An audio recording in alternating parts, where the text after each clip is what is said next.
അങ്ങനെ കാത്തിരിപ്പിനൊടുവിൽ നെരിവേട്ട എന്ന ചിത്രത്തിൻ്റെ ഏറ്റവും പുതിയ പ്രീമിയർ ഷോ റെസ്പോൺസൊക്കെ ആരാധകർക്ക് മുന്നിൽ പുറത്തുനിന്നുകൊണ്ടിരിക്കുകയാണ്.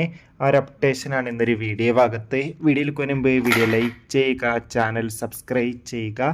മെയ് മാസം ധാരാളം ചിത്രങ്ങൾ OTT റിലീസ് ചെയ്യും. നമ്മുടെ ചാനൽ ഭാഗം പരിശോധിച്ചാൽ ആ വീഡിയോയ്ക്ക് നിങ്ങൾക്ക് കാണാൻ വേണ്ടി സാധിക്കുന്നതായിരിക്കും. ടൊവിനോ തോമസ് നായകനായി ഇന്ന് റിലീസിനെത്തുന്ന ചിത്രമാണ് നെരിവേട്ട. ഏവരുമേറെ ആകാംക്ഷയോടെയാണ് ചിത്രത്തിൻ്റെ റിലീസിനായി കാത്തിരിക്കുന്നത്. ചിത്രത്തിന് UA സർട്ടിഫിക്കറ്റാണ് ലഭിച്ചിട്ടുള്ളത്. കാത്തിരിപ്പിനോടിൽ ചിത്രത്തിൻ്റെ ഏറ്റവും പുതിയ പ്രിവ്യൂ റിപ്പോർട്ടൊക്കെ പുറത്തുവന്നിരിക്കുകയാണ്. ചിത്രത്തിൻ്റെ ആദ്യ പ്രീമിയർ ഷോ തന്നെ ചിത്രത്തിന് പോസിറ്റീവ് റെസ്പോൺസാണ് നേടിക്കൊടുത്തിരിക്കുന്നത്. ചിത്രം മികച്ചൊരു ആക്ഷൻ ത്രില്ലറാണെന്നും ചിത്രത്തിൽ ടൊവിനോ തോമസിൻ്റെ മികച്ച പെർഫോമൻസും മികച്ച ആക്ഷൻ രംഗങ്ങളും കാണാൻ വേണ്ടി സാധിക്കുന്നുണ്ടെന്നും ഒപ്പം സുരാജിൻ്റെ മികച്ച അഭിനയം തന്നെയാണ് ചിത്രത്തിൽ കാണാൻ വേണ്ടി സാധിക്കുന്നതെന്നാണ് റിപ്പോർട്ടുകൾ സൂചിപ്പിക്കുന്നത്. കാത്തിരിക്കാം കൂടുതൽ അപ്ഡേഷൻ അറിയാൻ വേണ്ടി. ബൈ.